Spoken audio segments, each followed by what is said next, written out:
किया जाता है।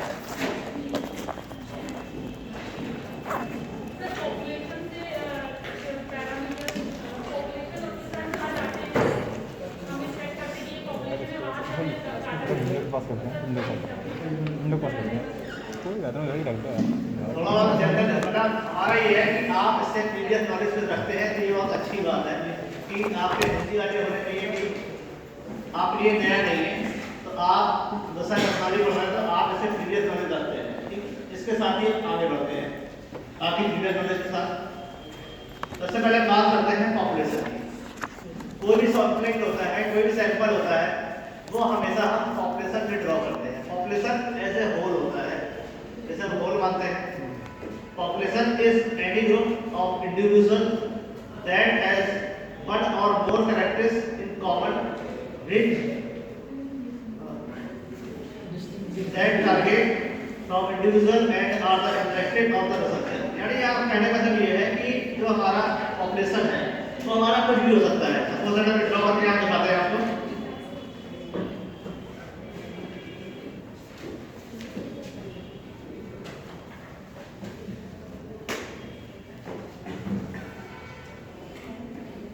इसमें तीन चीजें दी गई है। ये टारगेट पॉपुलेशन दिया हुआ है, एक्सरे पॉपुलेशन दिया हुआ है और स्टडी पॉपुलेशन दिया हुआ है, ठीक है। तीनों मतलब के चारों मतलब बताते हैं। ये वो एरिया है जहाँ पे आप रिसर्च करना चाहते हैं। सपोज दैट वो कोई भी हो सकता है, एक कॉलेज हो सकता है, एक जिला हो सकता है, एक राज्य हो सकता है, एक पूरा देश हो सकता है, ठीक है, कहीं भी। यानी जो आपकी जो इससे आप रिसर्च कर रहे हैं, जैसे सपोज दैट मान लीजिए कोई एक टॉपिक है, उसके लिए आप कोई काम कर रहे हैं, कोई प्रॉब्लम है, तो उसके लिए आपका कोई एरिया होना चाहिए। बिना एरिया के आप लोग सैंपलिंग नहीं कर सकते हैं, ये तो सबको पता होगा, ठीक है। जिससे आप सैंपल लेते हैं, ठीक है, वो हमारा पॉपुलेशन होता है, जिससे बहुत सारी कैरेक्टर्स होती है। आपको सैंपल लेने से पहले पूरे पॉपुलेशन की कैरेक्टर्स ध्यान होना चाहिए। कैरेक्टर्स मतलब ये है उसकी विशेषता है कि जो हमारी पॉपुलेशन है, हमारा नेचर ऑफ प्रॉब्लम है, उस पे पॉपुलेशन में कौन कौन सी विशेषताएं पाई जाती हैं और हमारे लिए क्या जरूरी है, ये चीज हमेशा बहुत जरूरी है। सपोज, ठीक है। फिर एक टारगेट ग्रुप, जब आप विशेषताओं को पता कर लेते हैं तो विशेषता में आप ये देखते हैं कि हमारा टारगेट ग्रुप कौन सा है। ये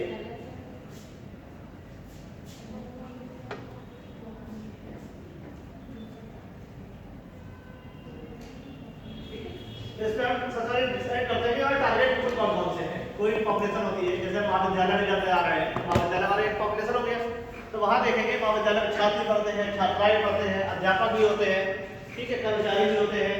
तो हमारा टारगेट ग्रुप कौन सा है, ठीक है। Target group is the refer entire group of individual or subject to which researcher is interested to generalise the conclusion. It is also known as a general population, ठीक है। यानी इसमें जो बात कही जा रही है कि आप कहाँ पर इंटरेस्ट कर रहे हैं पॉपुलेशन में, ठीक है। तो आप मेन चीजें दोनों कर रहे हैं, टीचर कर रहे हैं, विद्यार्थी कर रहे हैं, वो आपका हो जाएगा टारगेट ग्रुप। यानी पॉपुलेशन के अंदर आपका टारगेट ग्रुप मतलब ये चीजें हैं, मतलब मेल कैंडिडेट आपको मेल कैंडिडेट चाहिए या मेल और फीमेल दोनों चाहिए। टीचर से आपको कोई मतलब नहीं है। कई सारी विशेषताएं होती है, ना आपको कमरे से मतलब है, ना या फर्नीचर से मतलब है, ना कर्मचारी से मतलब है, ना टीचर से मतलब है। आप केवल मेल और फीमेल छात्राएं जो होती हैं जो उनको चुनना है, उसके लिए आप कई तरीके चुन सकते हैं, जैसे पीजी है, यूजी है, किनको आप चुनना चाहते हैं। ये आपकी सारी विशेषताएं से सम्मिलित होगी, ठीक है।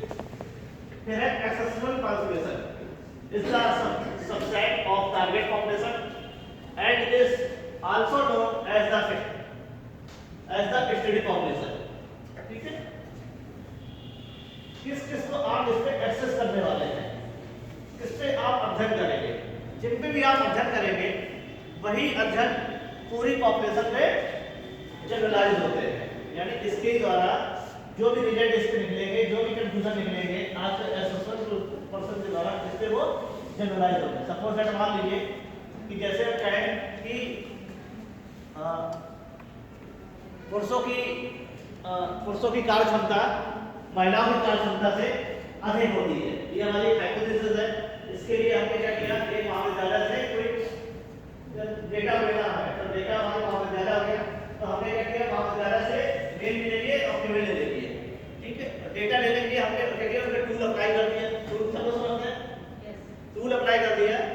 तो उससे हमने फिर कंक्लूजन निकाला, जो भी कंक्लूजन आएगा, ठीक है। तो जो हमारी हाइपोथेसिस कार्यक्षमता होगी, तो उसमें उसका कंक्लूजन इस पे हम रिप्रेजेंट करेंगे। सपोज दैट मान लीजिए इसमें 4 ले लिए और 4 ले लिए, डेटा पे 4 मिल गया है, फर्क तो हमारी पॉपुलेशन में कितनी है, 400 की। जो रिजल्ट हमारे मिलेंगे उस पे फोकस करेंगे, यानी हम सब पे पूर्व कथन कर सकेंगे ऐसी स्थिति इस पे होती है। क्लियर, ये हमारा पॉपुलेशन।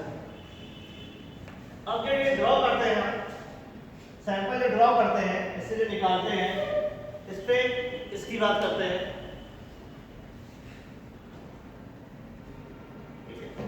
जब भी आप कोई सैंपल निकालते हैं पॉपुलेशन से, तो सबसे फर्स्ट इंपॉर्टेंट पार्ट होता है सैंपल फ्रेम।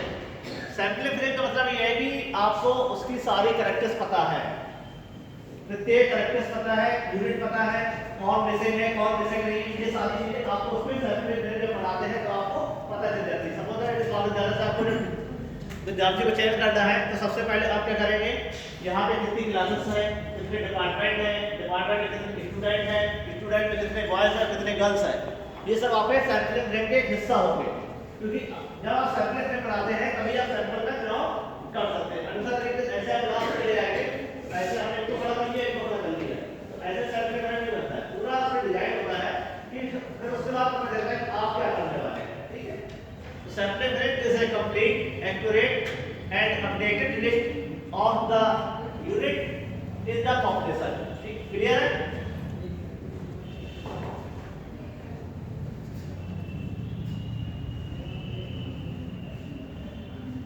बात हो रही है कैरेक्टर्स ऑफ ग्रुप सैंपल की, ठीक है।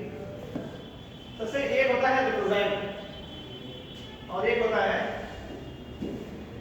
दो शब्द होते हैं,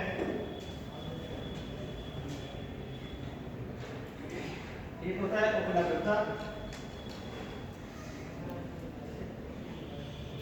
एक होता है पर्याप्तता।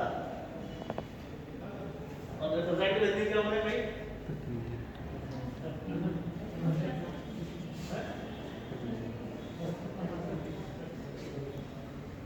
दो चीजें हम ले लेते हैं।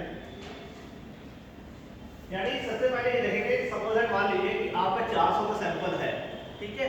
तो आपको अव्वल उसमें कितना सैंपल लेना चाहिए, ये आपकी बहुत ज्यादा जरूरी है। सपोज दैट मान लीजिए 400 सैंपल है, 4 से काम नहीं चलेगा, तो आपको मतलब 40 व्यक्ति को चयन करना चाहिए। ये आपकी पर्याप्तता है। आपने जो रिजल्ट करना है सैंपल, उसके लिए ये सपोज दैट 10,000 का सैंपल है, तो 10,000 का एफिडेविट नहीं कर सकते हैं। तो कोशिश करनी चाहिए कि आपको ज्यादा से ज्यादा डेटा लेने की, क्योंकि और जो भी आपका डेटा है, डेटे में सारे कैरेक्टर्स आ जाए, ये भी आपको ध्यान रखना है। जो पॉपुलेशन की कैरेक्टर्स हैं, ठीक है, तो वो सारे इस पे आ जाए। जैसे 1000 है तो 1000 में आपने कितने से चुनाव कर लिया, लगभग आपको कोशिश करनी चाहिए 10%। जो आपका डेटा है वो 10% करना चाहिए। अगर कैरेक्टर्स इस तरीके का है, टीचर इस तरीके का है, तो आप उससे कम भी कर सकते हैं। जैसे 400 में आप 40 भी कर सकते हैं और 400 में आप 20 भी कर सकते हैं। दिक्कत ये जरूरी यहाँ पे ये है कि आपका पॉपुलेशन किस तरीके से है। अगर हेटेरोजेनियस डेटा है, एक हेटेरोजेनियस डेटा होता है, हेटेरोजेनियस डाटा होता है, समझ में आया? तो हेटेरोजेनियस मतलब ये होता है कि डेटा में विषमताएं बहुत ज्यादा होती है। विषमता का मतलब ये है कि जैसे आप कल्चर का कोई स्टडी करना चाह रहे हैं, तो कल्चर में ऐसा नहीं होगा कि केवल आप विभिन्न धर्मों के कल्चर की बात करना चाह रहे हैं। जैसा हमारा प्रॉब्लम है कि विभिन्न कल्चर की स्टडी करना, तो आपके सब धर्म लेने पड़ेंगे, क्योंकि आप पहले सैंपल फ्रेम बनाएंगे, सैंपल फ्रेम में सारे धर्म के बच्चों को आप इंक्लूड करेंगे। ऐसा नहीं होगा कि 40 बच्चे हम किसी को ले लेंगे और फिर हम कहेंगे कि हम सब धर्म की स्टडी कर रहे हैं। डिपेंड ये भी करता है कि आपका जो एरिया है वो किस तरीके का है, उस पर हिंदू होना चाहिए, मुस्लिम होना चाहिए, सिख होना चाहिए, ईसाई होना चाहिए। फिर उसके बाद कितने सैंपल आपको मिले, जैसे हिंदू आपको ज्यादा मिल गए, ठीक है, तो आप उस पर कितना चुनाव करना चाहते हैं। तो मुस्लिम की संख्या बड़ी कम हो जाती है, तो आप उस पर कितना चुनाव करना चाहते हैं। क्रिश्चियन और सिख और कम मिलते हैं, तो आप उस पर कितना चुनाव करना चाहते हैं। तो यहाँ पे परसेंटेज वाइज रिप्रेजेंट नहीं करेंगे आप। जैसे अगर वहाँ पे 100 संख्या मिल रही है तो आप क्या करेंगे, 10 ले लेंगे। जहाँ 50 मिल रहे हैं आप 5 ले लेंगे। यहाँ 4 मिल रहे हैं वहाँ 1 के 2 ले लेंगे, तो इस तरीके से आप लोग काम करेंगे, वरना सबका रिप्रेजेंट नहीं हो पाएगा। ठीक है, तो सबसे पहला ये होना चाहिए रिप्रेजेंटेटिव का। ठीक है, दूसरा है free from bias and error. जो आप डेटा ले रहे हैं आप बायस नहीं होना चाहिए, उसमें बायसनेस का गुण नहीं होना चाहिए। बायसनेस मतलब ये है कि आप ये ना सोचे आप फ्रीली ले, कोई आपका उसपे भी ब्लॉगिंग नहीं है तो हमें नहीं मिल रहा है। जैसे कहता है कि किसी समय बात हुई तो हमें व्यक्ति अच्छा लगता है तो आप उसी को डेटा ले लेते हैं, ऐसा आपको काम नहीं करना। आप ये जब सैंपल लेते हैं सभी बराबर है। ठीक है, सैंपल में सबकी मिल जाने की संभावना है बिल्कुल समान होना चाहिए आपकी तरफ से। ठीक है, राइट, नो सब्स्टिट्यूशन इन इनकम्प्लीटनेस। ठीक है, कोई भी डेटा आपको इनकम्प्लीट नहीं देना है। इनकम्प्लीट डेटा अगर आप लेंगे तो उसमें आपको दिक्कत हो जाएगी। उस पर आप सारी कैरेक्टर्स देख लीजिए कि जो अपने डेटा लेना है, जो हमारी प्रॉब्लम है उसमें जो सारी कैरेक्टर्स मिला करें चीज लग रही है, वरना दिक्कत हो जाएगी। कभी कभी होता है कि जैसा हमें कभी मान लीजिए एजुकेशन को उदाहरण देते हैं कि हमें किसी व्यक्ति की शैक्षिक उपलब्धि का क्या करना है, अध्ययन करना है कि हमारा ये प्रॉब्लम है कि महिलाओं की शैक्षिक उपलब्धि ज्यादा होती है या पुरुषों की। ठीक है, ये हमारा नेचर है। तो हम क्या करते हैं, हम डेटा में ले लेते हैं, डेटा में हम ले लेते हैं। तो ऐसा ना हो डेटा ऐसा आ जाए कि जो हम एक पीरियड में जो बच्चे जैसे एवरेज बच्चे होते हैं और जब हम शैक्षिक उपलब्धि जानते हैं 3 तरह की शैक्षिक उपलब्धि के स्तर होते हैं। एक कुछ उपलब्धि वाले होते हैं, एक एवरेज उपलब्धि वाले होते हैं और एक निम्न उपलब्धि वाले होते हैं। तो ऐसा नहीं है कि सैंपल में हमारा क्या हो जाए, एक हमारे सारे निम्न उपलब्धि वाले आ जाए और एक में और एक तरफ जो महिलाएं हैं जो उच्च उपलब्धि वाली आ जाए, ऐसा नहीं होना चाहिए। उसमें सारे गुण होना चाहिए, यानी उसमें कुछ निम्न उपलब्धि वाले भी हो, कुछ औसत उपलब्धि वाले भी हो, कुछ आपके हायर उपलब्धि वाले भी हो। तो ऐसे ही इसका होना चाहिए, यानी दोनों में समानता का थोड़ा बहुत होना चाहिए। जब आप सैंपल दोनों समान बना लेंगे, तराजू दोनों समान होंगे, तब आप तौलिए में कौन सा ज्यादा है कौन सा कम है। ठीक है, तो इनकम्प्लीट आपने नहीं होती। एप्रोप्रिएट साइज ये बहुत ज्यादा इंपॉर्टेंट है जो आपको हम बता रहे हैं। एप्रोप्रिएट साइज का कोई मीनिंग नहीं है कि कोई किताब में लिख दिया ये एप्रोप्रिएट साइज है। ये आपको खुद तय करना है कि आपके अकॉर्डिंग कितना एप्रोप्रिएट उस पर डाटा होना चाहिए कि जिससे रिजल्ट की जो कंक्लूजन है हम जो क्या कहते हैं जनरलाइज करेंगे तो बहुत ज्यादा हमारे अच्छे होंगे। कोशिश हमें ये करनी चाहिए कि ज्यादा से ज्यादा डेटा में लेने का प्रयास करना चाहिए। जब हमारी परिस्थितियां ऐसी हो कि डेटा ना ले पाए तो हमें डेटा कम करना चाहिए और तब भी हमें एप्रोप्रिएट साइज का हमेशा ध्यान रखना चाहिए। ठीक है, क्लियर। सैंपल की जरूरत हमें तभी पड़ती है कि जहां पूरी पॉपुलेशन में स्टडी नहीं कर पाते हैं। सपोज मान लीजिए जितने बच्चे हैं केवल जितने भी हमें रिसर्च करनी है तो हम 10 में सब ले सकते हैं ना, तो हमें जरूरत क्या है सैंपल लेने की, हम पूरे पॉपुलेशन में करेंगे रिसर्च। लेकिन जब पॉपुलेशन बहुत ज्यादा हो जाती है और हमारा क्या कहते हैं समय कम होता है और हमारा मकसद कुछ और होता है, तो उसके अकॉर्डिंग हम क्या करते हैं सैंपल ड्रॉ करने का प्रयास करते हैं कि हम सैंपल से ही काम चलाएं।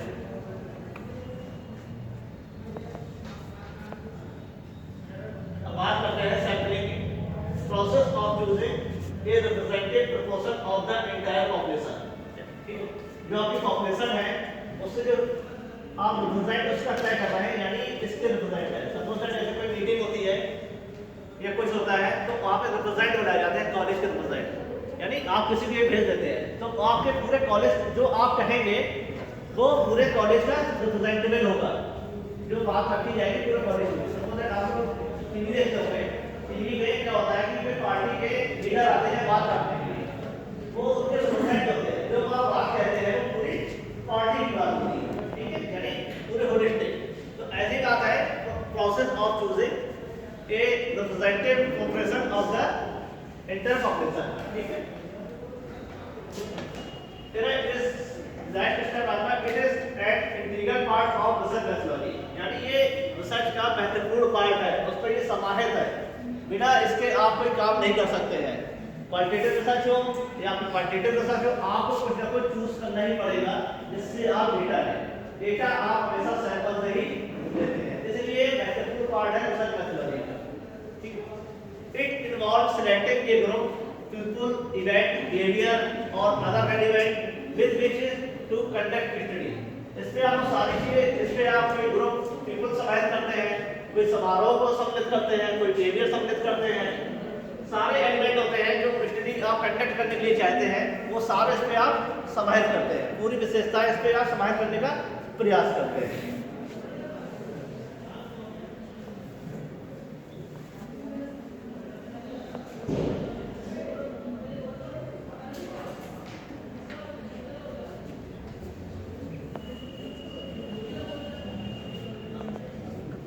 जब भी कोई पॉपुलेशन होती है तो उसमें हम इतनी चीजें देखते हैं, target group, who do you want to generate to do, ठीक है, जनरलाइज, ठीक है। फिर है experiment group, march population you can get access, यानी आप पॉपुलेशन में क्या एक्सेस कर सकते हैं, सैंपलिंग रेट और सैंपल, ये सारी चीजें भी आपने अपने पूरी तरीके से डिस्क्राइब की। ये हमारा सैंपलिंग ब्रेकडाउन होता है, यहाँ से हम सैंपलिंग को स्टार्ट करते हैं। इतनी चीजें आपको होना जरूरी है जब भी आप सैंपलिंग करेंगे। अब सैंपलिंग प्रोसेस, सैंपलिंग प्रोसेस में जो हमने आपको बताया, पहला आपका ये स्टेप आएगा identify and defining the target population. तो जो आपका प्रॉब्लम है उसके अकॉर्डिंग आपका जो टारगेट ग्रुप है उसको सबसे पहले आप उसको डिफाइन करना है। जब आप उसको डिफाइन नहीं कर पाएंगे तो सैंपलिंग आपको नहीं करना चाहिए, ठीक है। पहले पूरा उसको जानिए, समझिए, उसकी सारी कैरेक्टर्स देखिए, उसको पूरी तरीके से आप आइडेंटिफाई करिए, डिफाइन करिए, ठीक है।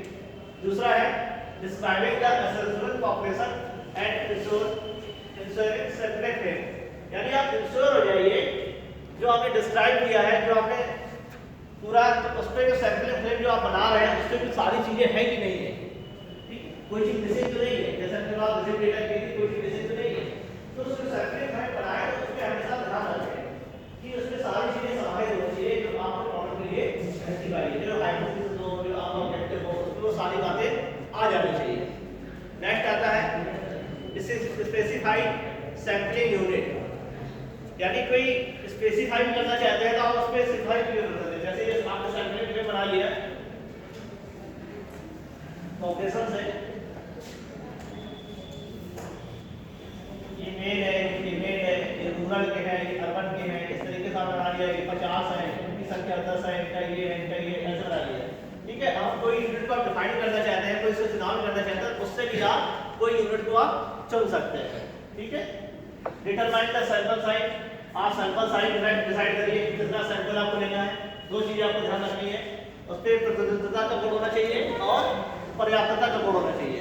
दो चीज इस पर हमेशा होना चाहिए कि वो पूरी पॉपुलेशन का प्रतिनिधित्व करना है कि नहीं करना है, और जो सैंपल जो हमने लिया है वो पर्याप्त है अथवा नहीं। दो चीजें जब होगी तो आपका जो सैंपल होगा वो बहुत ज्यादा अच्छा होगा, जो रिजल्ट आएगा उसके बहुत ज्यादा अच्छे माने जाएंगे। नेक्स्ट आता है स्पेसिफाइंग द सैंपलिंग प्लान। अब आपका सैंपलिंग आ गया कि सैंपलिंग आपका प्लान क्या है, कैसे आप उसको ड्रॉ करने वाले हैं, उसके लिए कौन सा मेथड अपनाने वाले हैं, ये सारी चीजें इस पे अंतर्गत आ जाती है, ठीक है। नेक्स्ट आता है सिलेक्टिंग डिस्क्राइब सैंपल, ठीक है। अब आपका सिलेक्ट हो गया, अब डिस्क्राइब करने के लिए आप तैयार हैं, क्लियर है। इस पे किसी को पूछना हो, कोई चीज ना समझ में आ रही हो, कोई डिस्कस करना चाहो तो अभी आप प्रॉब्लम को आप डिस्कस कर सकते हैं, ठीक है। हम लोग आगे बढ़ते हैं सैंपल चुनने की तरफ। इस सैंपल चुनने के कौन कौन से तरीके होते हैं, इतनी चीजें जो आपका पता होगा तो आप क्या करेंगे, तो अच्छे से डिसाइड कर सकते हैं कि हमारा जो सैंपलिंग का प्रोसीजर होगा तो किस तरीके का होगा, ठीक है। दो तरीके के सैंपलिंग होते हैं हमारे, प्रोबेबिलिटी सैंपलिंग और नॉन प्रोबेबिलिटी सैंपलिंग, ठीक है। पढ़ाया अभी तक आप लोगों ने क्या होता है, और नॉन प्रोडक्टिव में जो हमारा मन होता है, जैसे एक्सीडेंटल है, जजमेंटल है, हम कन्वीनियंस के हिसाब से लेते हैं। देखिए इस पे ये है कि जो हमारा प्रोबेबिलिटी सैंपलिंग है, इसमें जो हमारा पॉपुलेशन है, इस पे सभी की चुने जाने की संभावना समान होती है, ठीक है। मतलब हम ये नहीं कह सकते कि आपकी संभावना नहीं है, आपकी संभावना नहीं है, आपकी संभावना नहीं है, आपकी संभावना नहीं है। जब आपका सैंपलिंग फ्रेम होता है, जब आप बनाते हैं तो उस पे जो जितनी भी यूनिट आपने बनाई है, जितने भी सैंपल आपने देखा है, सबके चुने जाने की संभावना उस पे समान होती है, क्लियर है। दूसरा है नॉन प्रोबेबिलिटी सैंपलिंग। इस पे क्या होता है कि कभी-कभी कुछ चीजें ऐसी होती है, हमें चांस वाइज सिलेक्ट करना होता है, या हमारा कुछ ऐसा ही होता है कि हमें केवल इन्हीं से हमें उत्तर मिल सकता है और किसी से उत्तर नहीं मिल सकता है। हम चाहे दूसरा सैंपल ले लें, लेकिन जो हमारा प्रॉब्लम है इसको यही व्यक्ति सॉल्व कर सकता है, ठीक है। अथवा ये होता है कि हमारे पास टाइम नहीं है, लेकिन हमें ये होता है कि कभी कभी एक ही डेटा का काम चल जाता है, अगर कोई भी एक व्यक्ति हमें बता दे हम उसी को मान लें, ठीक है। तब इस तरीके का होता है, तब हम नॉन प्रोबेबिलिटी तरफ जाते हैं, ठीक है। अब स्टैट्स की हम बात करें, जब हम लोग नॉन प्रोबेबिलिटी और प्रोबेबिलिटी सेट में, तो दो तरीके की हमारी स्टैट्स भी होती है। कौन कौन सी स्टैट्स होती है? स्टैट्स पढ़े होंगे, ये पैरामेट्रिक स्टैट्स होती है, एक नॉन पैरामेट्रिक होती है, ठीक है। इसकी भी बात कर लेते हैं, क्योंकि जो आपका जो स्टडी करेंगे, आपका जब सैंपल में जब आप डेटा लेते हैं तो उसके बाद स्टैट्स के द्वारा ही आप कंक्लूजन की तरफ पहुंचते हैं। इसकी हम थोड़ी सी बात करेंगे यहाँ पे, जैसे हम करते हैं एनटीसी सुना है, ये होता है आपका नॉर्मल प्रोबेबिलिटी कर्व।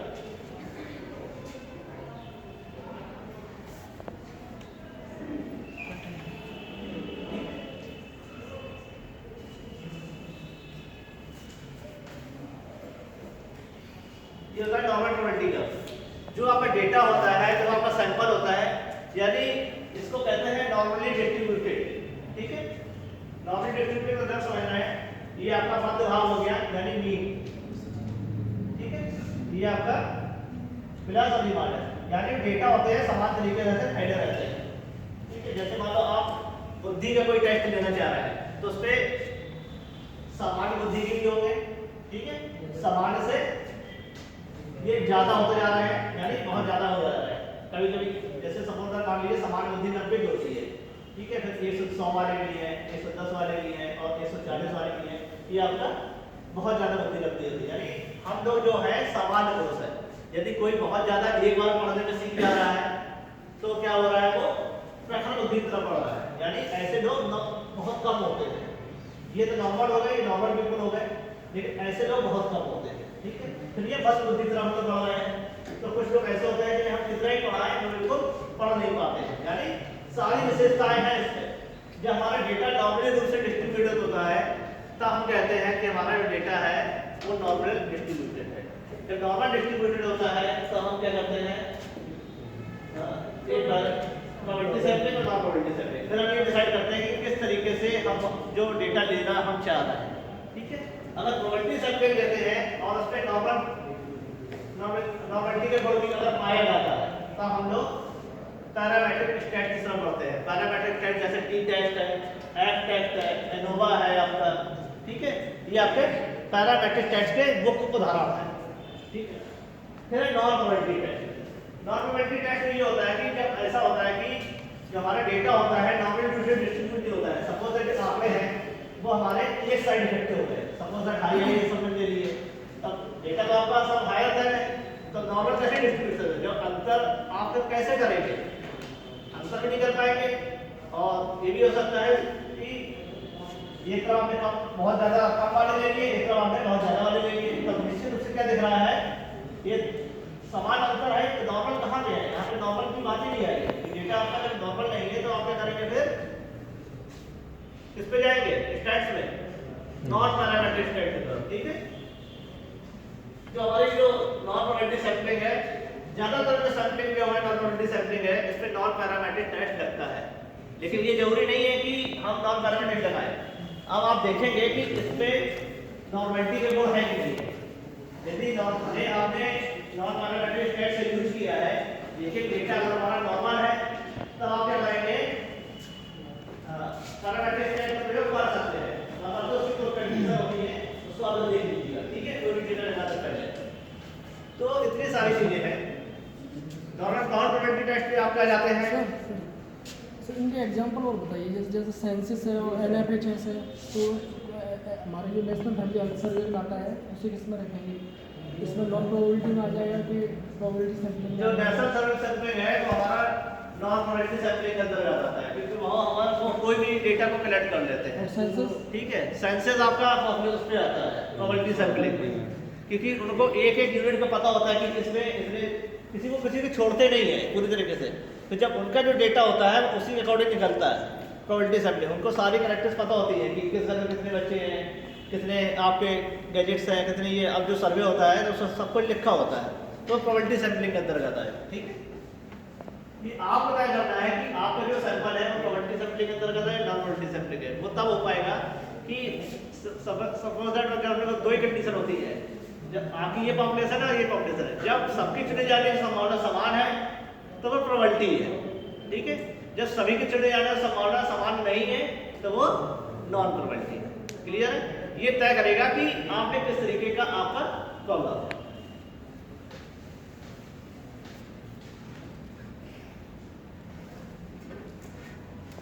अब बात करते हैं प्रोबेबिलिटी सैम्पलिंग की, जहाँ पे सभी की चुने जाने की संभावना समान होती है। तो 4 तरीके की प्रोबेबिलिटी सैम्पलिंग होती है।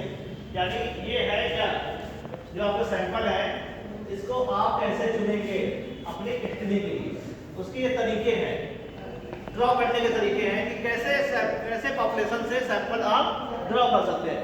इसको कहते हैं सैंपलिंग। एक होता है सैंपल और एक होता है सैंपलिंग। तो अंदर ये जो प्रक्रिया है आपकी पॉपुलेशन से सैंपल तक पहुंचने की, उसकी जो बेसिक प्रक्रिया है वो है सैंपलिंग। ठीक है, जिसे हम यादृच्छिक कहते हैं हिंदी में।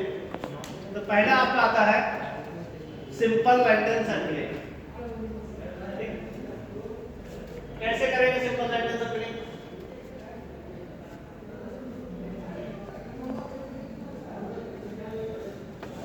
सिंपल रैंडम सैंपलिंग मतलब ये है कि जो होल पॉपुलेशन है, आपको पता है कि महाविद्यालय में 1000 छात्र हैं। ठीक है, 1000 छात्र में सबकी चुने जाने की संभावना समान है और रैंडम कुछ तरीके होते हैं आप उसको अपनाते हैं। तो कौन कौन से तरीके होते हैं सिंपल रैंडम सैंपलिंग के, हम उसकी बात करते हैं। एक होता है लॉटरी मेथड।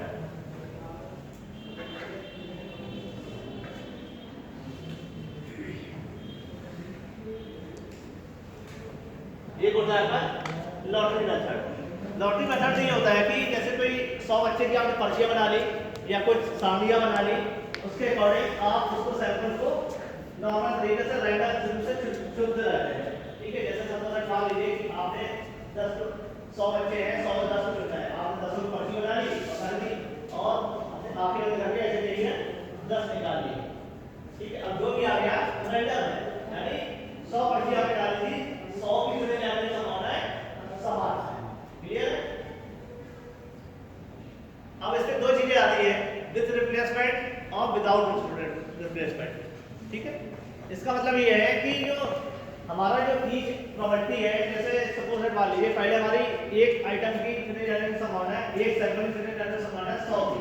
यानी अगर हम 100 बार सैंपल 100 लोग हैं, 100 बार हम चुनेंगे, ठीक है, तो उसकी जो संभावना होगी 100वीं तो निश्चित होगी कि मतलब अगर 100 बार चुनेगा तो 100 बार हम चुन ही लेंगे। ठीक है, जैसे आपने आप एक चुन लिया उससे, तो फिर हम 99 से तो आपकी प्रोबेबिलिटी कितनी होगी? 99 होगी। फिर 2 चुन लिया फिर प्रोबेबिलिटी 98 होगी, फिर 3 चुन लिए फिर प्रोबेबिलिटी आपकी 97 होगी। ये होगी आपकी विद रिप्लेसमेंट। यानी 3 आप जितने ज्यादा चुनते जाते हैं, सैंपल की चुने जाने की संभावना आपकी बढ़ती जाती है। यानी अगर हमें 100 करके चुनना है, एक करके चुनना है तो सबकी होगी। ठीक है, फिर ये विदाउट रिप्लेसमेंट। विदाउट रिप्लेसमेंट का मतलब ये होता है कि जैसे हमने एक पर्ची चुनी, ठीक है, एक का नाम आ गया, फिर हमने वो पर्ची डाल दी, फिर से 100 हो गए, फिर चुने जाने की संभावना सबकी 100 में एक बार होगी। ठीक है, तो इस तरीके से दो तरीके से तरीका होता है लॉटरी मेथड। क्लियर है? ये हमारा लॉटरी मेथड है। अब एक टेबल वाला होता है, टेबल वाले हमारे कुछ लोगों दिए हैं, जैसे डिफरेंट पैटर्न है, डिफरेंट ने दिया है, कसर दिया है, इन लोगों ने अलग अलग टेबल के अकॉर्डिंग अपने वो दिए है। टेबल में क्या होता है कि एक आप टेबल बना लेते हैं, टेबल के अकॉर्डिंग आप क्या करेंगे, जैसे आपने टेबल यहाँ सामने बनी हुई है, दिख रही है, तो सबको आप टेबल में लिख लेंगे, पहला बच्चा, दूसरा बच्चा, तीसरा बच्चा, या बच्चों के नाम लिख लेंगे, जो भी है आप लिखेंगे। फिर टेबल से चुने जाने की सबकी संभावना है सवाल। ठीक है, टेबल से चुने जाने की संभावना सब मान लीजिए कि पहले आपने पहला ले लिया, ये वाला आपने ले लिया, इस तरीके से देते हैं। सपोज मान लीजिए आपने ये चुन लिया। ठीक है, अब आप क्या करेंगे, तो सबसे पहले इसके लिए डिसाइड करेंगे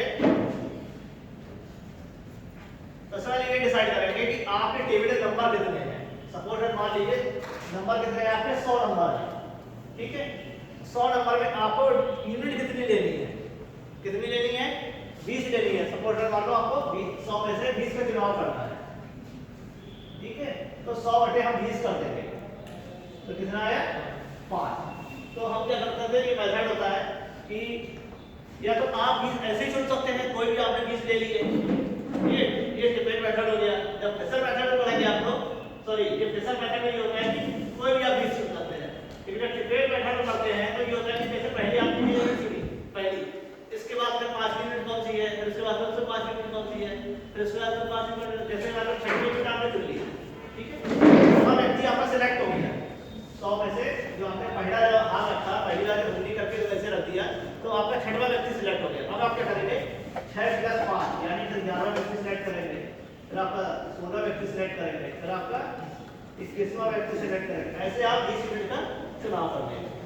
यानी जब सैंपलिंग फ्रेम बना था तब सबकी जितने जाने की संभावना वहां पे समान थी, लेकिन जब ये यूनिट चुनी तो ये यूनिट से फिर दूसरी यूनिट, यानी 5 का स्टैंड देके 5 का हम मार्जिन लेके फिर दूसरी यूनिट चुन रहा है, फिर 5 का मार्जिन लेके फिर तीसरी यूनिट चुन रहा है। ये भी आपका ये तरीका हो सकता है, क्लियर। इसके बाद एक नया तरीका और अपडेट हुआ है, कंप्यूटर रैंडम सैंपलिंग। कंप्यूटर से आजकल देखा होगा कि जो आपने अगर बेसिक की नौकरी कोई घर करता है, कोई इसी घर पे बेसिक की नौकरी करता है या काउंसलिंग वगैरह कुछ कराई है, तो आपने क्या होता है, सारे टीचर चुनाव होते हैं या कोई छुट्टी होता है, जैसे आप एनडीओग्राफी डालें, वीडियोग्राफी डालें, तो कभी-कभी तो डाटा सिस्टम करते हैं, कभी-कभी क्या करते हैं कंप्यूटर जनरेटेड कंटेंट सैंपलिंग करते हैं, अगर कोई भी आ जाए, ठीक है। इसके लिए कोई वेबसाइट होती है जहां आप डेटा अपना फिल कर सकते हैं, जैसे randomizer.org और assumption.edu, यहाँ आप अपना डेटा फिल कर सकते हैं और रैंडमाइजेशन अपना कर सकते हैं। कभी-कभी डेटा होता है बहुत ज़्यादा होता है कि 10,000 की संख्या में है, 20,000 की संख्या में है, अब आप उसको टेबलाइजेशन कर पा रहे हैं ना, क्या कर पा रहे हैं ना उसकी डाटी बना पा रहे हैं, तब आप कंप्यूटर का सहारा लेते हैं। कंप्यूटर भैया जो भी होता है आप डेटा सारा फिट कर देंगे, 10,000 में फिट कर देंगे, 20,000 में फिट कर देंगे, और कंप्यूटर जो हमें 50 जैसे 1,000 तक कितना है, जो हमें 1,000 दे देगा उससे 1,000 कर देंगे।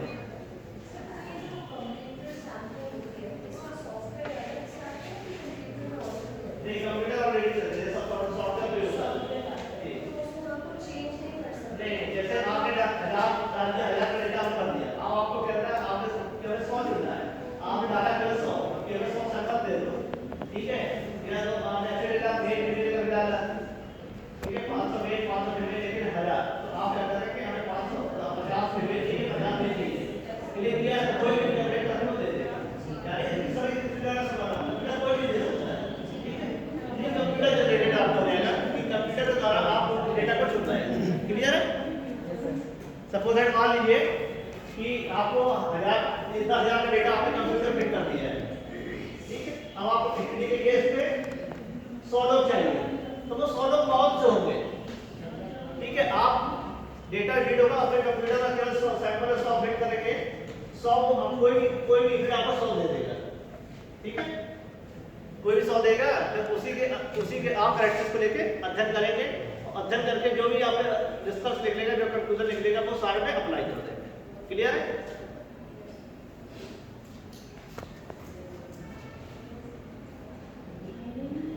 अब नेक्स्ट आता है आपका स्ट्रेटिफाइड रैंडम सैंपलिंग। ये तरीका सिंपल रैंडम सैंपलिंग का एक अपडेटेड तरीका है, यानी स्ट्रेटिफाइड। स्ट्रेटी का मतलब समझ रहे हैं, स्टेटा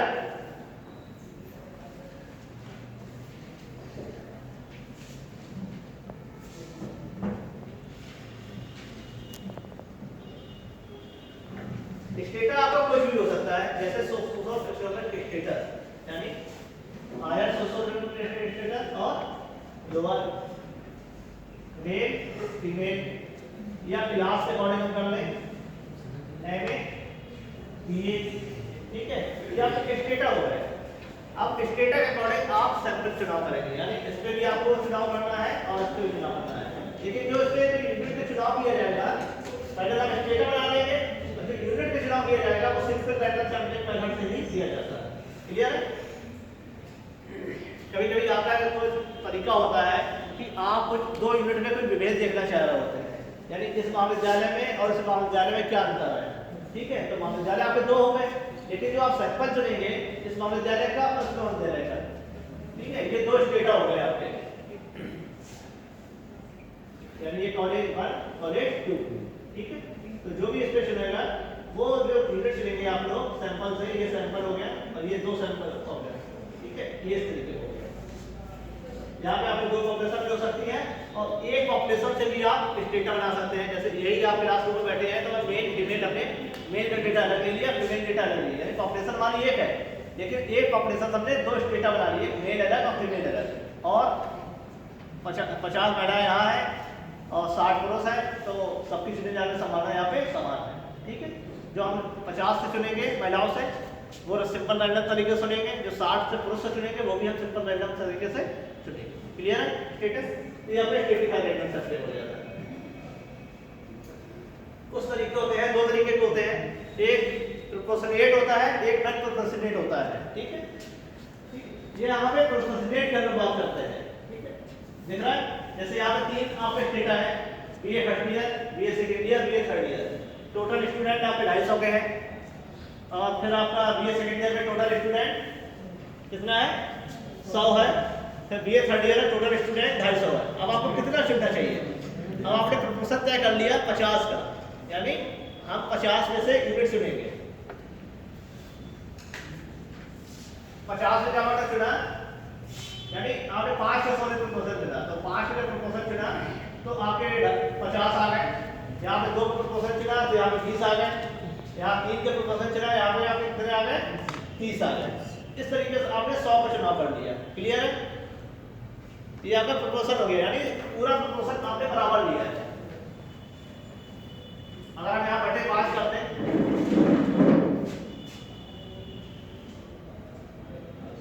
बटे 5 इंटू 20 कर दें तो ये 50। क्लियर है? बटे 5 इंटू 20 कर दें तो यहाँ 20, यहाँ बटे 5 इंटू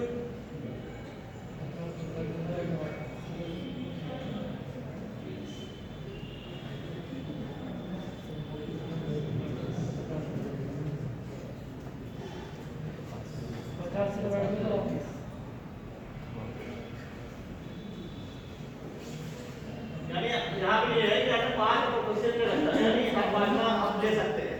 ठीक है, तो यहाँ 50 से लिया, तो इस तरीके से ये चुनने का प्रयास करें कि हमें सबका सैंपल रिप्रेजेंट में बराबर हो जाए। यानी यहाँ पे 100 लोग हैं, रिप्रेजेंट करना है पूरा 100 लोग। यहाँ पे 50 है तो ये रिप्रेजेंट कर रहे हैं 250 को। ठीक है, यहाँ पे जो रिप्रेजेंट है 30 लोग हैं, जो रिप्रेजेंट कर रहे हैं 30 को। ये प्रोपोर्शन है सबका ये तरीके से बराबर है। ठीक है,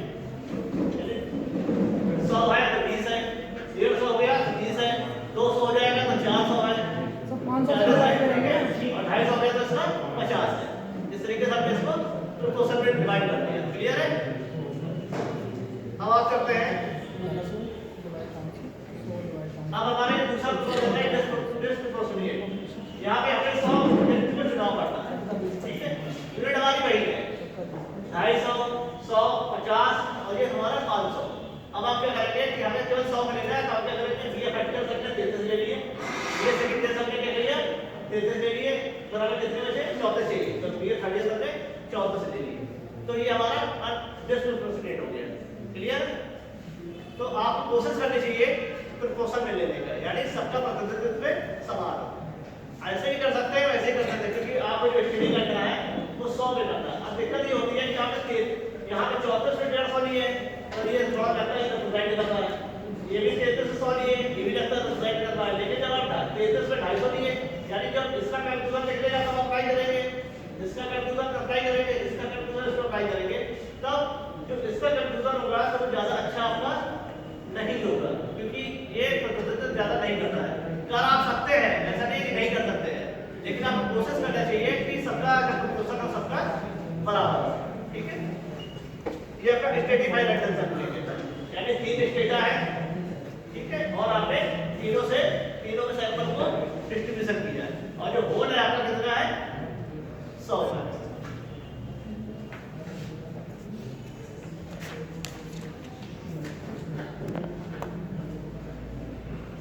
नेक्स्ट आता है आपका क्लस्टर सैंपलिंग। ठीक है,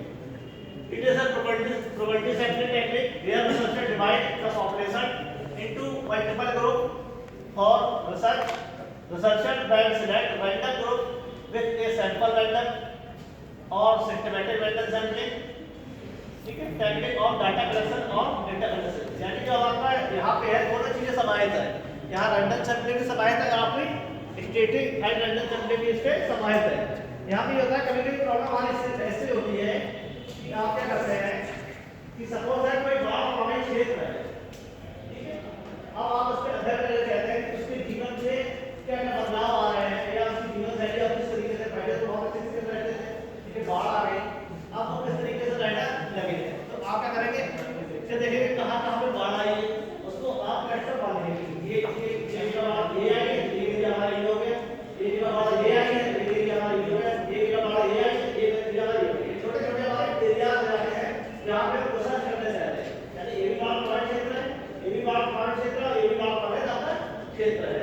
अब आप इससे यूनिट चुनेंगे तो आपका स्ट्रेटिफाइड रैंडम सैंपलिंग हो सकता है और आप क्या करते हैं सिंपल रैंडम सैंपलिंग भी आपका हो सकता है, ठीक है, क्लियर। यानी आप वेट ड्यूरेट देखना चाहें, सोशल स्टेटस देखना चाहें, स्टेटस आपको कुछ भी हो सकता है, वो आप क्या करेंगे कि आप क्या करना चाह रहे हैं, मेल फीमेल का स्टडी करना चाह रहे हैं, रूरल अर्बन का स्टडी करना चाह रहे हैं कि हायर स्टेटस और लो स्टेटस की आप बात कर रहे हैं, तो स्टेटस आप तय करेंगे, उसके अकॉर्डिंग आप क्लस्टर बना लेंगे, छोटे छोटे क्लस्टर से आप यूनिट से चुनाव करके अपनी स्टडी को करेंगे, क्लियर है। फिर ये होता है one stage, two stage, multi stage, ये भी कभी आपने सुना होगा सैंपलिंग है। वन स्टेज का मतलब ये होता है कि सैंपल जो सैंपल है वो आप एक बार ड्रॉ कर रहे हैं, टू स्टेज होता है कि सैंपल आप 2 बार ड्रॉ कर रहे हैं, मल्टी स्टेज होता है कि सैंपल आप बार-बार ड्रॉ कर रहे हैं। सपोज मान लीजिए कि ये विद्यालय है, ठीक है, तो सबसे पहले आपने विद्यालय से क्लास का चुनाव किया, कक्षाओं का चुनाव किया केवल, ठीक है, या आपने डायरेक्ट चुनाव कर लिया स्टूडेंट्स का, तो आपका क्या है सॉरी वन स्टेज है, ठीक है, यानी पहली एक ही बार में आपने चुनाव किया है। लेकिन जब आप क्या करेंगे आपने पहले कक्षाओं का चुनाव किया, फिर आपने स्टूडेंट का चुनाव किया, ये हो गया टू स्टेज हो गया, ठीक है। इसके बाद पहले आपने सपोज मान लीजिए कि आप डायरेक्ट कर रहे हैं, पहले आपने महाविद्यालय का चुनाव किया, ठीक है, पहला स्टेज, दूसरे में महाविद्यालय की कक्षाओं का चुनाव किया, दूसरा स्टेज, फिर आपने क्या किया कक्षाओं से स्टूडेंट का चुनाव किया, वो आपका तीसरा स्टेज हो गया, ये मल्टी स्टेज हो गया, यानी 3 बार आपने सैंपल लगाई। जब आप विद्यालय चुन रहे हैं तब आपने सैंपलिंग लगाई, यानी सिंपल रैंडम सैंपलिंग लगाई या स्टेटिफाइड रैंडम सैंपलिंग लगाई, जैसे रूरल महाविद्यालय लेना है या महाविद्यालय कहाँ लेना है, अर्बन भी लेना है, ठीक है, जैसे भी आपको चुनाव लगे। फिर आपने कक्षाएं आपको कौन सी लेनी है, जैसे सपोज मान लीजिए यहाँ पे प्रोफेशनल स्टडीज है और नॉर्मल कोर्सेज है, तो वहाँ पे बीए भी चलता है, हमारा एमए भी चलता है, कुछ हिस्ट्री डिपार्टमेंट है, अंग्रेजी डिपार्टमेंट है, कई सारे डिपार्टमेंट है, आप कौन से डिपार्टमेंट को चुनेंगे, ठीक है, ये कक्षा में चुनाव हो गया। फिर वहाँ बच्चों को चुन रहे हैं आप लोग, यानी सब में आप सैंपल का प्रयोग कर रहे हैं, हर स्टेज में आप सैंपल का प्रयोग कर रहे हैं, तो ये हमारा मल्टी स्टेज हो जाएगा, ठीक है। इकाई चुनने में केवल एक बार सैंपल सैंपलिंग यूज कर रहे हैं तो वन स्टेज, इकाई चुनने के लिए अगर 2 बार सैंपलिंग यूज कर रहे हैं तो 2 स्टेज, इकाई चुनने के लिए कई बार आप क्या कर रहे हैं सैंपलिंग प्रोसीजर को अपना रहे हैं तो वो आपका मल्टी स्टेज हो जाता है। तरीका आपका यही होता है बस, और ये है कि कितने बार आप सैंपलिंग का यूज कर रहे हैं।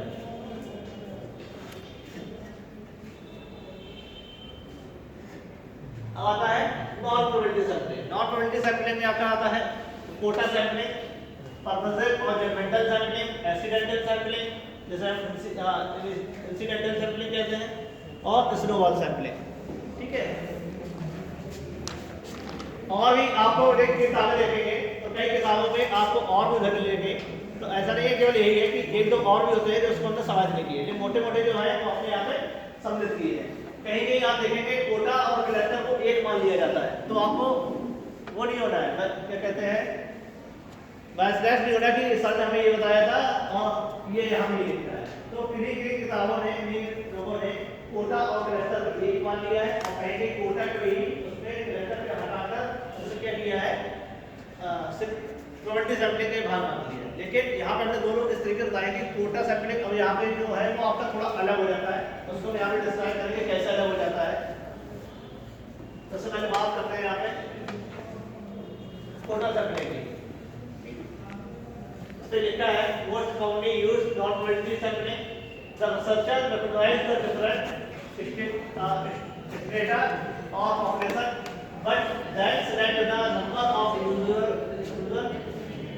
यानी यहाँ पे जो हमने स्टेटा लिया वहाँ पे क्या हुआ, जैसे हमने क्लस्टर सर्वे आपको बताया था, तो इस तरीके से क्लस्टर में यहाँ का क्या था कि सभी की चुने जाने की संभावना है समान थी, ठीक है।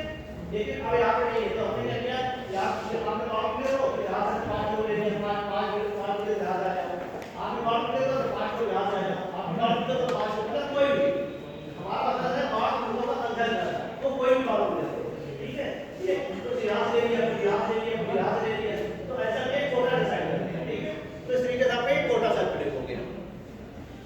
अब नेक्स्ट आता है आपका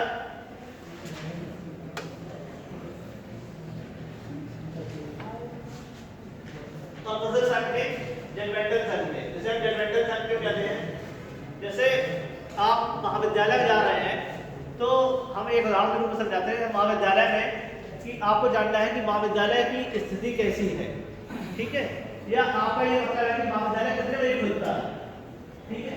जरूरत नहीं है कि इसके लिए आप क्या करें कि आप पूरा सर्कुलेट तो बना रहे हैं, ठीक है, सर्कुलेट में आपने कोई टीचर भी मिल सकता है, दादा मिल सकता है और स्टूडेंट भी मिल सकता है, तो बहुत ज्यादा सर्कुलेट में आपने लिखा है। अब हम जब फील्ड में गए तो हम सीधे महाविद्यालय के गेट में गए तो हमें केवल चपरासी मिल गया, चपरासी तो सीधे भैया ये महाविद्यालय कितने बजे खुलता है, उसने बताया 7 बजे। हमारा काम यहाँ पूरा हो गया, यानी जिस पर्पज के लिए हम आए थे वो परिवार पूरा हो गया। अगर स्टूडेंट मिलता तो स्टूडेंट को पूछे तो भैया महाविद्यालय कितने बजे खुलता है, ठीक है, वो भी बताता है 9:30 बजे। अगर टीचर भी होता है तो टीचर भी बताएगा कि महाविद्यालय कितने बजे खुलता है, तो वो भी कहेगा 9:30 बजे। प्रिंसिपल भी होगा तो भी बताएगा कि वो 9:30 बजे। यानी कोई भी यूनिट से हमारा अगर काम चल जा रहा है तो हमारा वो परवेज सर्कुलेट हो गया, ठीक है। सॉरी, ये हमने दूसरा प्रकार बता दिया, ये इंसिडेंटल प्रकार हो गया, माफी चाहते हैं। तो परवेज सर्कुलेट मतलब हमारा ये होती है कि कोई पर्पज हमारा जैसे प्रिंसिपल से ही पूरा हो सकता है। जैसे सपोज आप लोग यहाँ पे हैं, लेकिन हम जो बात करना चाह रहे हैं तो आपके केवल महाविद्यालय के प्रिंसिपल ही हमें चीज को सॉल्व कर सकते हैं। यानी पर्पज, आपका जो पर्पज है, जो कॉल वो पूरा कर सकता है, ठीक है, उसके लिए आप केवल उसी में तो वो हमारा परवेज सर्कुलेट होता है। जैसे हम महाविद्यालय के कुछ अंदरूनी गोपनीय चीज़ों को पता करना चाहते हैं, वो भाव से पता नहीं हो सकती है, टीचर से पता नहीं हो सकती है, किसी और को पता नहीं होती है, तो केवल हमारा वो जो पर्पज है वो प्रिंसिपल ही पूरा कर सकते हैं, ठीक है। तो ये हमारा ये परवेज सर्कुलेट और जजमेंटल सर्कुलेट, यानी वही हमें जज करेंगे इस तरीके से पता है, ठीक है। इंसिडेंटल की बात कर रहे थे, वो भी हम बात कर रहे थे कि किस तरीके से इंसिडेंटल यानी आकस्मिक, मतलब जो भी मिल जाए हम उससे डेटा ले लें, क्लियर है, तो हमारा इंसिडेंटल सर्कुलेट हो जाता है।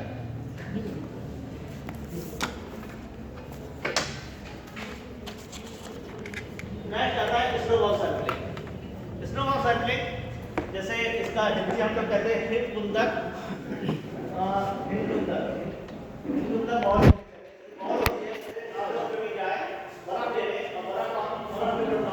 तो क्या होता है, छोटे छोटे जो बड़ा होते हैं उसमें कम जाते हैं, ठीक है, यानी जो गेंद का गोला होता है वो थोड़ा बड़ा हो जाता है। क्या हमारी प्रॉब्लम इस तरीके से होती है कि हमें पॉपुलेशन का पूरा ज़्यादा ज्ञान नहीं होता है, लेकिन फिर भी हमें रिसर्च करनी होती है। ज़्यादातर जो क्वांटिटेटिव रिसर्च है मोस्टली स्नोबॉल सर्कुलेट का प्रयोग करते हैं, ठीक है। स्नोबॉल सर्कुलेट मतलब, ठीक है, सपोज मान लीजिए कि कहीं आपको किसी एरिया में 2.5 की अध्ययन करना है कि और यहाँ गलत है कि कौन कौन बच्चे धूम्रपान करते हैं, ठीक है। अब आपको इसमें सैंपल डायरेक्ट करने के काम बहुत ज़्यादा करना है, तो आप क्या करेंगे, इसके लिए एक बच्चे का ऐसा चुनाव कर लेंगे कि जो धूम्रपान करता हो, उससे आप रेकमेंडिंग कर लेंगे। रेकमेंडिंग करके फिर आप ये जान लेंगे यार और कौन है जो पीता हो, तो वो धीरे धीरे से अपने दोस्तों को जब जानना हो जाता है तो बताने लगता है यार चलो उसको मिला ले, ये भी धूम्रपान करता है, तो ऐसे 2 हो गए, ऐसे 3 हो गए, यानी आपको पता लग जाएगा। वैसे तो ये है कि हम धूम्रपान रहित क्षेत्र है, ये हमारे क्षेत्र है धूम्रपान रहित क्षेत्र, लेकिन जब अंदर जब घुसते हैं तो हमें एक से ये पता चलती है, उससे पता चलती है, उससे पता चलती है, उससे के बारे एक सर्कल में बन जाता है, ठीक है। सपोज ऐसे हम क्रिकेट की फील्ड में जाए, हम एक टीम बनाना चाहते हैं लेकिन हमें पता नहीं है कि कौन खिलाड़ी अच्छा है कौन खिलाड़ी अच्छा नहीं है, तो हम क्या करते हैं, मैदान जाते हैं, एक बच्चा बहुत अच्छा खेल रहा होता है तो हम तो फिर क्या करते हैं, उसको हम चुनाव कर लेते हैं। फिर वो ये कहता है बेटा हमें टूर्नामेंट कराना है या हमें जाना है कि टीम बनानी है, इससे हम उससे उस कॉलेज से जाके खेल सके। ठीक है, आप टीचर बच्चों के जाओ, बच्चों देखो कौन सा बच्चा अच्छा होता है, तो वहीं पे जो बच्चा होता है वो अपने जैसे सभी साथियों को इकट्ठा करता है और एक टीम बनाने में मदद करता है। यानी सैंपल से ही अपने सैंपल का चुनाव करना। इसे हम कहते हैं कि एक से लेके हमें नहीं पता था कि एक क्रिकेट टीम कैसी होती है, कितने कौन कौन अच्छा खेलता है, कौन कौन अच्छा नहीं खेलता है, इतना हम समझ नहीं दे पा रहे हैं। तो हमने एक बच्चे को इकट्ठा कर दिया कि बेटा हमें टीम बनानी है, अपना बनाओ। तो वो क्या करेगा, सर ये अच्छा करता है, इसको चुनाव, इसको अपनी टीम में ले लो, ये अच्छा खेलता है, इसको अपनी टीम में ले लो, ये अच्छा खेलता है, इसको अपनी टीम में ले लो। यानी उसके भरोसे पे हम पूरा सैंपल हम चुनाव कर लेते हैं। ये होता है हमारा स्नोबॉल सैंपलिंग। क्लियर है? आप किसी में कोई सवाल हो, पीपीटी लेने जाओ तो पेनड्राइव लेके चल सकते हो।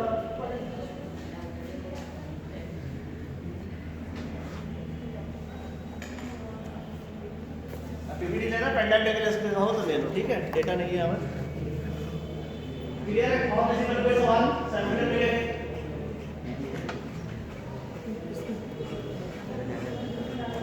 अभी आपके पास 20 मिनट है, डिस्कस करना चाहो तो फिर कर सकते हैं आप लोग। सर प्लीज़ उसको डाल देना। पेनड्राइव लेना, डेटा नहीं है ना यहाँ पे।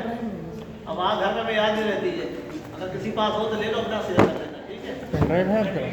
सर पेन ड्राइव है आपके पास? है? आपके पास पेन ड्राइव है? लैपटॉप में है? पेनड्राइव लग जाती है तुम्हारे पास? नहीं, आपके पास आपके लैपटॉप में ना हाँ, डेटा केबल से कर लो। ठीक है। क्लास ऑफ होने के बाद कर लेंगे, मैं ग्रुप पे कर दूँगा, किसी में कोई सवाल? ग्रुप पे कर दूँगा। फोन में भी लेना एक भी डाली है इसमें कर लेंगे। तो इंग्लिश वाले जोड़ा तो है, किसमें जोड़ा भाई? इंग्लिश में इंग्लिश में जोड़ा नहीं था। तो आपके पास पहुँचती है पीपीटी? No sir. पीपीटी पहुँची है आपके पास? पहली वाली एक आई है ना? बस एक ही तो डाली। ठीक है, दूसरे में शेयर कर देंगे। इससे क्या मालूम? पता नहीं कौन सा जोड़ा है। डीएवी हिंदी का ग्रुप है जिसमें डाली जाती है।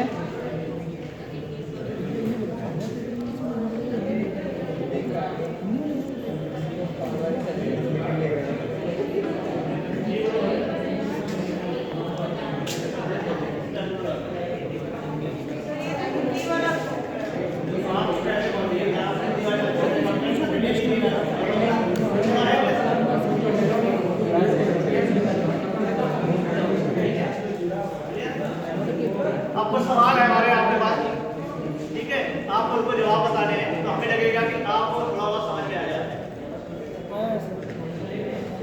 जैसे सपोज मान लीजिए भाई, ध्यान रहिए, सपोज मान लीजिए आपका कोई स्टडी का जो प्रॉब्लम है वो ये है कि उच्च माध्यमिक स्तर के विद्यार्थियों की शैक्षिक उपलब्धि तथा संवेदनात्मक बुद्धि, ठीक है, शैक्षिक उपलब्धि तथा संवेदनात्मक बुद्धि में अंतर करना, ठीक है, ये हमारा प्रॉब्लम है। तो आप इसके लिए क्या करेंगे? टॉपिक हम यहाँ पे लिख देते हैं। जो स्टूडेंट सेकेंडरी स्कूल में पढ़ा है, ठीक है, उच्च माध्यमिक स्तर कहते हैं, सेकेंडरी उच्च माध्यमिक स्तर में अध्ययनरत विद्यार्थियों की संवेदनात्मक बुद्धि तथा शैक्षिक उपलब्धि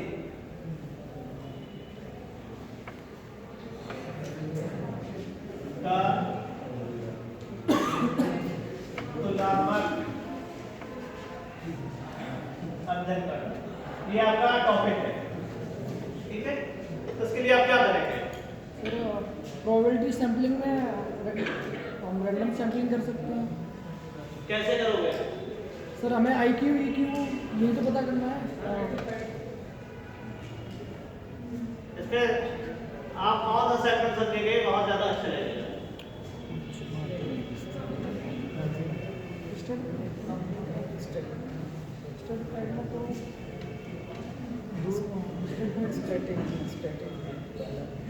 सर स्ट्रेटिफाइड कैसे स्ट्रेटिफाइड कैसे स्टेटिफाई कर लो भाई? हाँ, ये हम कह रहे हैं कोई भी टॉपिक से आप लोग, हमारा ये है अभी इस पे आप नहीं डिसाइड कर सकते हैं कि कौन सा सेपरेट रहेगा, ठीक है? हमारा ऐसे ही प्रॉब्लम है क्योंकि कोई भी चीज टॉपिक से क्लियर नहीं होती है। टॉपिक जब ये होता है आपको ये एरिया बताता है कि आपका एरिया क्या है, सैंपल का जो आपका जो पॉपुलेशन का हिस्सा बनेगा, कौन सा बनेगा? उच्च माध्यमिक में हिस्सा अध्ययन का विद्यार्थी, ये आपका पॉपुलेशन है। इस पे आपका क्या होता है? पॉपुलेशन दिख रहा है, लेकिन सैंपलिंग करने का तरीका नहीं दिख रहा है। सैंपलिंग कैसे? सैंपल आप तब डिसाइड होंगे जब आपके ऑब्जेक्टिव डिसाइड हो। क्लियर?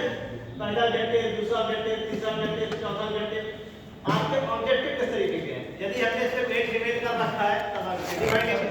नहीं सर, आपने पहले बोला था ना EQ बोला था। हमने बोला था कि EQ IQ हम तुलना करना चाह रहे हैं, लेकिन मेल फीमेल था ना वहाँ पे, हम एक ही वेरिएबल लेके चल रहे थे। वहाँ पे हमने जैसे ये कहा था कि हमें महिलाओं के और पुरुष के IQ की वो करना है, ठीक है?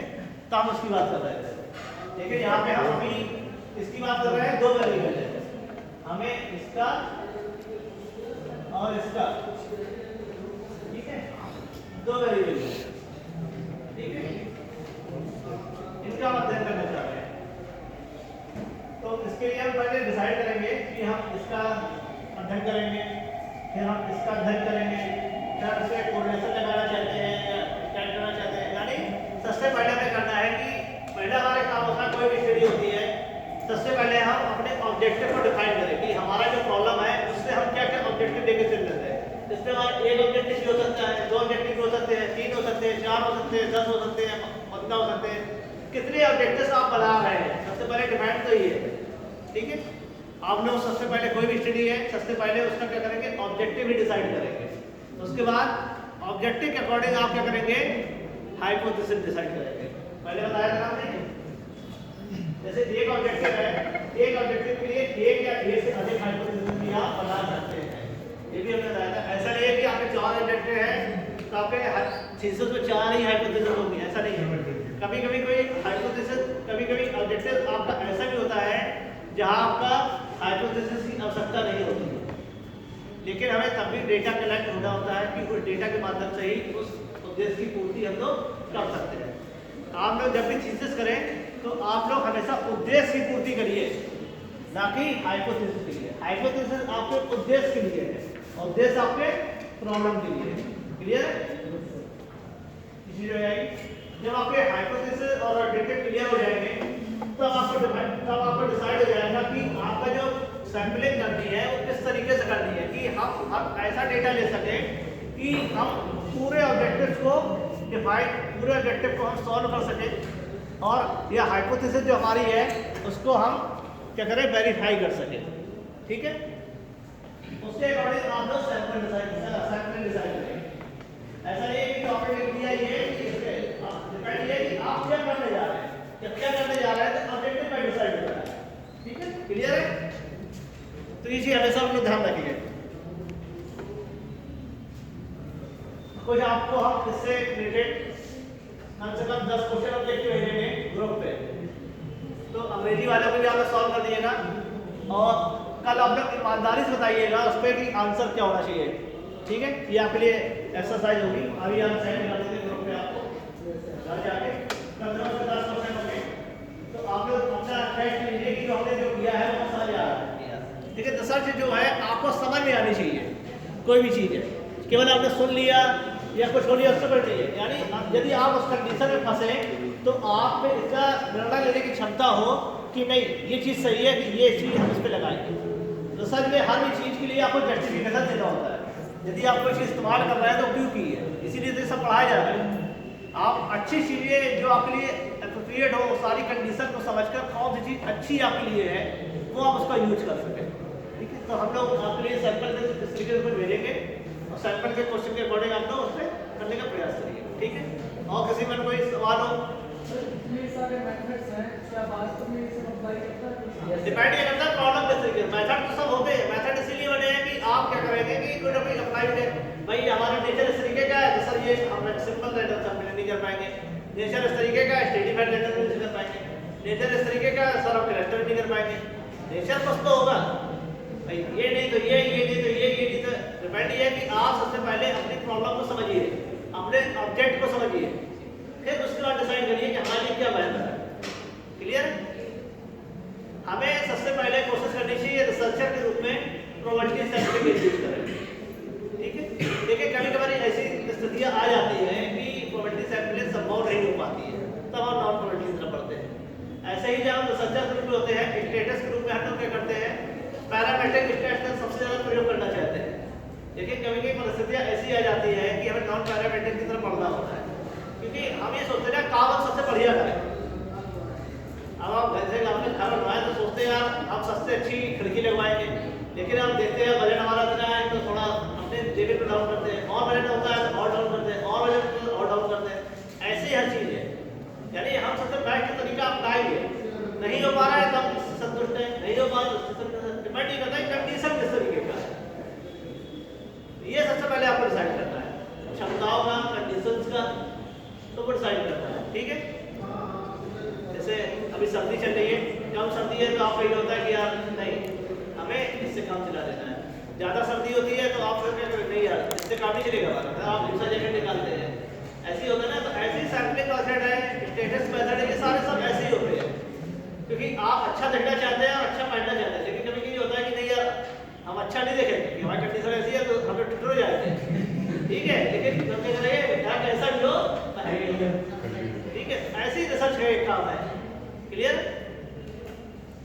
आपको हर कंडीशन से वाकिफ होकर बेस्ट चुनाव करना है। और किसी मन में सवाल?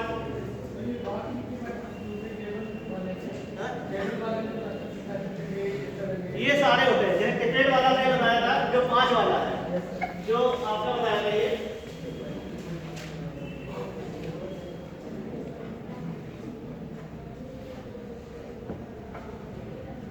जैसे कोई 100 का डेटा है, जैसे मान लो यहाँ पे 50 बच्चे हैं, तो 50 बच्चों को हमने टेबल बना लिया और 50 से हमें केवल 10 को चुनना है, तो टेबल हमने कोई भी 10 उठा लिए, यानी पहले हमने सैंपलिंग ग्रेड बना लिया कैरेक्टर से अकॉर्डिंग।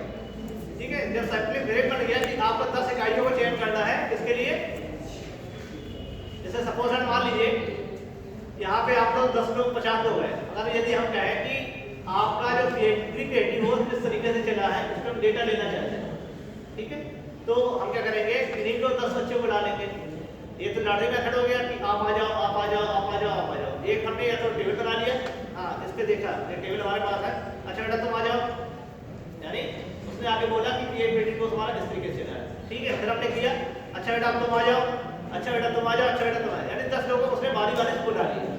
जब उसने कोई सिस्टम नहीं अपनाया, लेकिन उसने चुने जाने की संभावना उससे सबकी समान थी, तो ये आपका जो मेथड आएगा रिसर्च और रिएक्ट पे आता है। ठीक है, क्लियर है?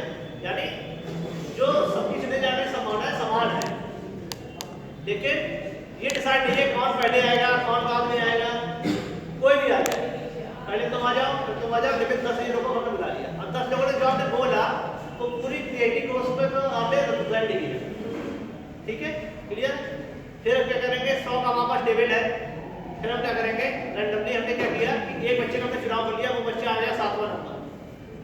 ठीक है, लेकिन हमें कितने बच्चे बुलाने हैं, 10 बच्चे बुलाने हैं। अब हम क्या करेंगे, 7 वाले को दे दिए, 7 के बाद हम 17 को बुलाएंगे, 17 के बाद 27 को बुलाएंगे, 27 के बाद हम 37 को बुलाएंगे, 37 के बाद 47 को बुलाएंगे। तो इस तरीके से होता है हमारा ये सेपरेट मेथड होता है। ठीक है, राइट का ऑपरेशन भी होता है हमारा कि इस पे हम लोग डिसाइड करते हैं कि पहला सैंपल हमारा इस तरीके का होगा, दूसरा हमारा इस तरीके का होगा, टेबल में हम डिसाइड करते हैं। ठीक है, यानी पहले से बाद की तरफ बढ़ते हैं शुरुआत से। ये नहीं होता पहले 99 वाला चुनाव कर लेंगे फिर हम 1 वाला चुनाव करेंगे, ऐसा नहीं। अगर 1 वाला अगर हमने 55 चुनाव कर लिया तो हम पीछे मुड़ के नहीं देखेंगे, यानी हम उसको छोड़ देंगे, चंगल में छोड़ देंगे, चंगल के बाद फिर आगे बढ़ेंगे। ये हमारा राइट मेथड हो गया। ठीक है, इस तरीके से सारे हैं साउंडिंग मेथड ही, लेकिन तरीके हैं वो अलग अलग तरीके से आपको डिवाइड कर दिए हैं। ठीक है, क्लियर है? और किसी को भी सवाल पूछोगे तो ही पढ़ पाओगे, कोई मैंने सवाल नहीं? लोगों को समझ में आया होगा, बाकी मूल्यांकन तो कल हो जाएगा।